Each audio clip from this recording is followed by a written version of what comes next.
नाज़रीन गिरामी, क्या आप जानते हैं कि पाकिस्तान को अपने जौहरी प्रोग्राम और पाकिस्तान को नाकाबिले तस्खीर बनाने के लिए किन किन मुश्किलात और माशी पाबंदियों का सामना करना पड़ा।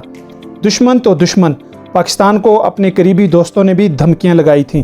शाह ईरान ने नवाब शाह आकर जुल्फ़िकार अली भुट्टो को क्या धमकी नुमा तजवीज़ दी, जिसे भुट्टो ने जूते की नोक पर रखा और ईरान के बादशाह को अपना सा मोह लेकर वापस जाना पड़ा। यही नहीं, पाकिस्तान के अंदर से भी भुट्टो को इस प्रोग्राम से बाज रहने की कोशिश की जाती रही। अमेरिका ने जुल्फ़िकार अली भुट्टो को क्या वार्निंग दी थी, जिसे भुट्टो ने मुस्तरद कर दिया, और ज़ियाउल हक ने कैसे भुट्टो हुकूमत के ख़ात्मे के बाद भी पाकिस्तान के एटमी प्रोग्राम को 4 गुना ज़्यादा स्पीड से जारी व सारी रखा, और दर हकीकत भुट्टो और ज़ियाउल हक का कातिल एक ही था। सब कुछ जानने के लिए वीडियो को मुकम्मल देखें, लाइक और शेयर ज़रूर करें।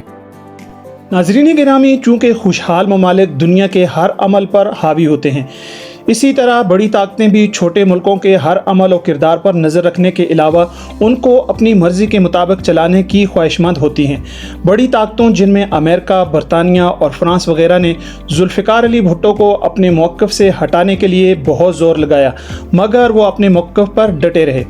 भारत ने 1976 में एटमी धमाका किया तो इसमें अमेरिका ने 166 टन हेवी वाटर फराहम किया और बरतानिया ने रीप्रोसेसिंग प्लांट, मगरबी जर्मनी और फ्रांस ने दीगर ज़रूरी सामान फराहम किया था। मगर यहाँ पाकिस्तान के मुखालिफ तीनों ताकतें पाकिस्तान में रीप्रोसेसिंग प्लांट की मुखालफत कर रही थी, जो कि सौतेली माँ के सलूक से मुतरादिफ था। मगर भुट्टो ने एटमी ममालिक के इस इम्तियाजी सलूक को पाकिस्तान के वक़ार के मुनाफी तस्वर किया और अपने रवैये से मज़ीद तक़वियत दी, और उनके बाद जनरल ज़ियाउल हक ने भी इसी जोश और जज्बे के साथ एटमी प्रोग्राम को आगे बढ़ाया। इन ताकतों के अलावा शाह ईरान ने भी पाकिस्तान के रीप्रोसेसिंग प्लांट को अपने मुल्क की सलामती के लिए ख़तरे का बायस तस्वर किया, और शाह ईरान ने भी मिस्टर भुट्टो को लाड़काना में आकर मशवरा दिया कि अपने कीमती वसाइल रीप्रोसेसिंग प्लांट ख़रीदने में ज़ाया मत करें। शाह ईरान ने भुट्टो को मज़ीद बताया कि ईरान ख़ुद भी रीप्रोसेसिंग प्लांट हासिल कर रहा है और पाकिस्तान इस प्लांट से अपनी ज़रूरियात पूरी कर सकता है। शाह ईरान का कहना था कि पाकिस्तान नोब प्लांट का इस्तेमाल शुदा ईंधन, जिसकी मिकदार सलाहियत कम है, ईरानी प्लांट से रीप्रोसेस करे तो न सिर्फ दाखिली और ख़ारजी मसाइल से निजात हासिल करेगा, बल्कि अपना प्लांट लगाने की ज़रूरत बाकी नहीं रहेगी। मगर जुल्फ़िकार अली भुट्टो ने शाह ईरान की इस नासिहाना तजवीज़ को कोई अहमियत न दी। बकौल मौलाना कौसर नियाज़ी, भुट्टो अमेरिका को फ्लेयर अप करने में मसरूफ़ थे। पाकिस्तान के इस तर्ज़ अमल से ये बात वाज़ेह हो गई कि पाकिस्तान रीप्रोसेसिंग प्लांट को एटमी ईंधन के बजाय प्लूटोनियम तैयार करना चाहता था। रीप्रोसेसिंग के मामले में पाकिस्तान के अमेरिका और फ्रांस के साथ ताल्लुकात ख़राब हो गए। इससे कबल हालात खुशगवार होने के साथ साथ फ्रांस एटमी पावर रिएक्टर फराहम करने के लिए भी तैयार था। पाकिस्तान में एटमी बिजली घरों के क़याम का ख्वाब शर्मिंदा ताबीर न हो सका, क्योंकि चश्मा में इस नौइयत का रिएक्टर नस्ब करने के लिए बैनुल-अक़वामी टेंडर तलब किए गए तो किसी भी मुल्क ने टेंडर न दाखिल किए। इसका ये मतलब कि पाकिस्तान आलमी बरादरी में बिल्कुल अकेला नज़र आ रहा था और सबकी नज़रों में मतऊन हो गए थे। यहाँ ये सवाल पैदा होता है कि रीप्रोसेसिंग प्लांट के मामले में जुल्फ़िकार अली भुट्टो और सदर ज़ियाउल हक ने जो तर्ज़ अमल इख्तियार किया, इसमें कौन सी हिकमत अमली पोशीदा थी।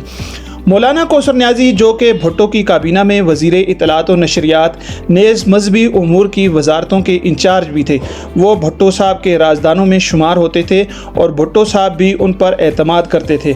तो मौलाना कौसर नियाज़ी साहब ने अपनी किताब और लाइन कट गई में रीप्रोसेसिंग प्लांट के मौजू पर तफसील से लिखा है। इस मामले में जनाब भुट्टो की हिकमत अमली के हवाले से वो अपने तासुरात कुछ यूँ बयान करते हैं। मौलाना के ये तासुरात किसी हद तक बहस तलब हैं और इन हजरात को लब कुशाई की तहरीक फराहम करते हैं, जो ख़ुद भी एटमी प्रोग्राम से किसी न किसी तरह वाबस्ता रहे हों।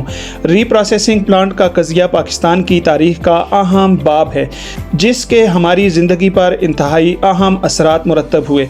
इसलिए रिकॉर्ड दुरुस्त करने के लिए ज़रूरी है कि तमाम हक़ाइक़ आप लोगों के सामने रखे जाएँ।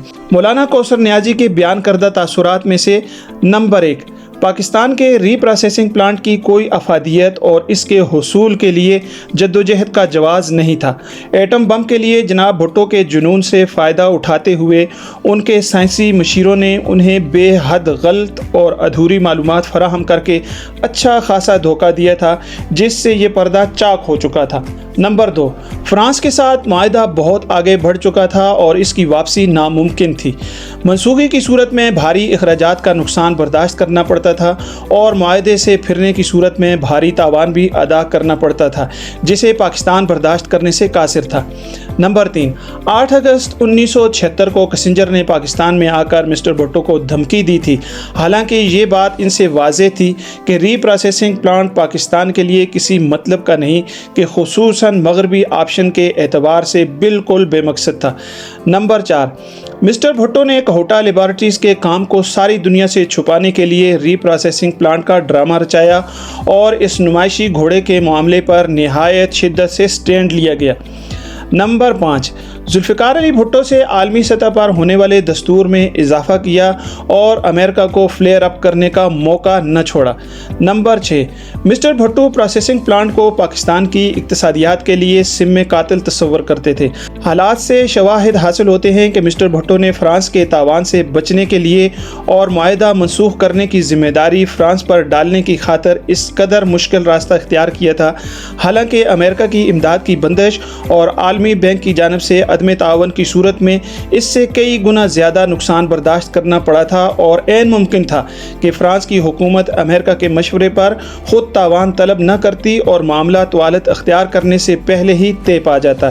اس کا ایک فائدہ یہ بھی ہوتا کہ پاکستان فرانس سے ایٹمی بجلی گھر رعایتی قیمت پر حاصل کر سکتا تھا۔ نمبر 7، عالمی طاقتوں کو شواہد کی روح سے یقین ہو چکا تھا کہ پاکستان اس پلانٹ کو پلوٹینیم کے حصول کے لیے استعمال کرے گا۔ نمبر 8، کہوٹہ کے پروجیکٹ کو اس دور میں ایسے عالمی نظروں سے پوشیدہ رکھنا ناممکن نظر آ رہا تھا۔ کہوٹہ لیبارٹریز کے لیے سامان کی خریداری کی مہم 1976 میں شروع ہو گئی تھی۔ مزید پوشیدگی ممکن نہیں تھی کیونکہ امریکہ اور یورپ میں بعض ایجنٹوں کی پکڑ دھکڑ کے بعد کہوٹہ کا دور افتادہ پسماندہ قصبہ عالمی شہرت اختیار کر چکا تھا۔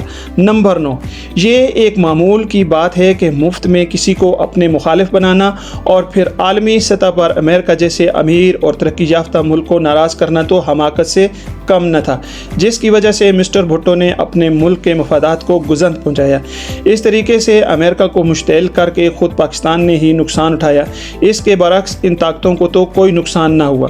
مولانا صاحب نے خود ہی انکشاف فرمایا کہ پلانٹ کے لیے رقم کی فراہمی کا وعدہ عرب دوست ممالک پہلے ہی کر چکے تھے۔ ناظرین گرامی، یہ وہ تفصیلات ہیں جن کو جاننے کے بعد آپ کو اندازہ ہو چکا ہوگا کہ پاکستان کا ایٹمی پروگرام کس مصیبت سے اور کس پریشانی کے عالم میں تکمیل تک پہنچا۔ بہرحال الحمدللہ پاکستان کا یہ خواب شرمندہ تعبیر ہوا اور پاکستان آج اسلامی دنیا کی واحد ایٹامک پاور ہے۔ آپ سب کے دیکھنے سننے کا شکریہ۔ اپنے عزیزوں، دوستوں، رشتہ داروں کا سب کا خیال رکھیں۔ ویڈیو کو لائک ضرور کریں۔ چینل پر نئے ہوں تو چینل کو سبسکرائب کر لیں۔ بیل آئیکن کو پریس کرنا بالکل نہ بھولیں۔ دوسری ویڈیو تک اللہ حافظ و ناصر۔